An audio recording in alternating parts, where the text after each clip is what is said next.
Bonjour et bienvenue pour ce nouveau pas à pas de Mac Génération. Alors cette semaine on va s'intéresser à la Google Quick Search Box qui est un nouveau logiciel qui sert à la fois de lanceur, d'outil de recherche et un petit peu plus comme on va le voir.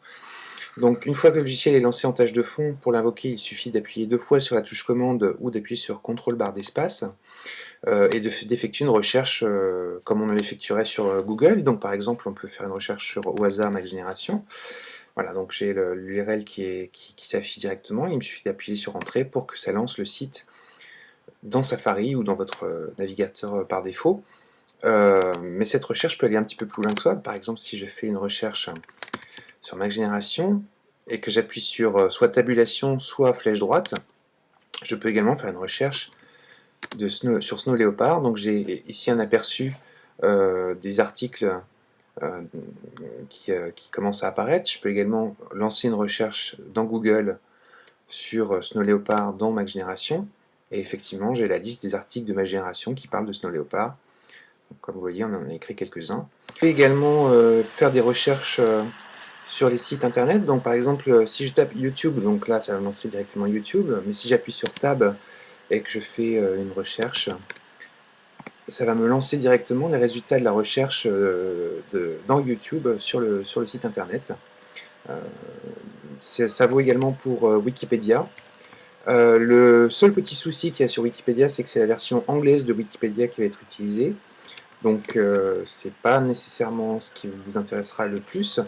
Cependant, il est toujours possible de modifier les 2 premières lettres en FR pour voir le résultat sur la version française, en espérant que Google améliore ça dans la prochaine version. Que vous dire d'autre? Vous pouvez également récupérer la sélection du Finder pour effectuer une recherche contextuelle. Donc par exemple, si je fais un clic sur application, enfin, je peux faire plutôt document. On va revenir au niveau supérieur. Que j'invoque donc la Quick Search Box et que je fais commande G. Je peux faire une recherche à l'intérieur de document du dossier document. On peut également faire des recherches sur les applications. Donc, si je fais une recherche sur iTunes, ça va me lancer directement iTunes. Je peux également faire une recherche sur un carnet d'adresses. Donc, en l'occurrence, si je fais une recherche sur Apple, je peux également, en appuyant sur tabulation, voir le contenu du carnet d'adresses. Là, si j'appuie sur Entrée, ça va me lancer le numéro de téléphone directement dans Skype. Ici, ça va me lancer donc la page d'accueil dans Safari. Et ici, ça va m'ouvrir un nouveau mail. Mais je peux également directement taper. Donc, si je tape email, après avoir appuyé sur tabulation et que j'appuie sur Entrée, ça va me permettre d'envoyer créer un nouvel email à l'adresse par défaut intégrée dans le carnet d'adresses. Il est également possible de faire une recherche de fichiers et d'inclure les recherches de Spotlight, comme on le verra dans un instant. Et puis également, on peut faire la recherche sur la musique. Donc, par exemple, si je fais une recherche sur All I Need de R, ben, il me suffit d'appuyer sur Entrée, et effectivement, ça me lance iTunes, et ça lance la musique. Vous pouvez également faire d'autres actions. Donc, par exemple, il est possible de faire une... Alors ça, c'est pas forcément ce qui est le plus utile parce qu'on n'a pas de dictionnaire en français, mais on peut également avoir la définition d'un mot dans le dictionnaire. Donc, si je recherche Macintosh, voilà, je vais avoir la définition qui apparaît, qui n'est pas la bonne, mais qui marche quand même. On peut également rechercher les résultats de la météo.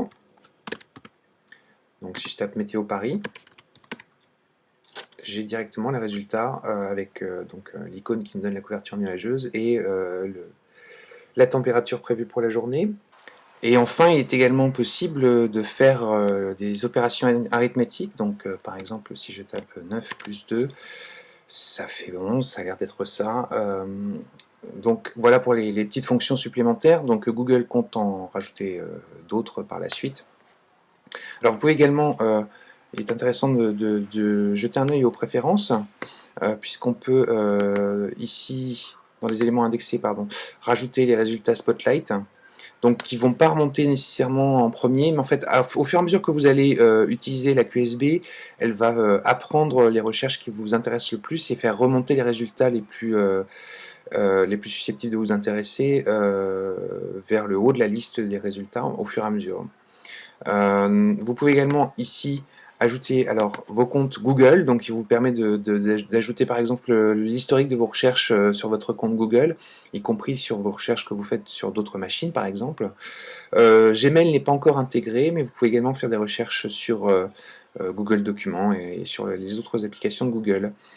Un autre type de compte qui est intéressant de noter, c'est que vous pouvez également avoir votre compte Twitter, ce qui vous permet de tweeter directement à partir de la QSB d'un simple raccourci clavier. Voilà pour les éléments principaux de la Google Search Box, donc qui est une digne héritière de Google Desktop et de Quicksilver. Voilà, donc si vous avez des suggestions à faire pour un prochain pas à pas, n'hésitez pas à le faire dans les commentaires, on sera ravis de se pencher dessus. Merci, à bientôt.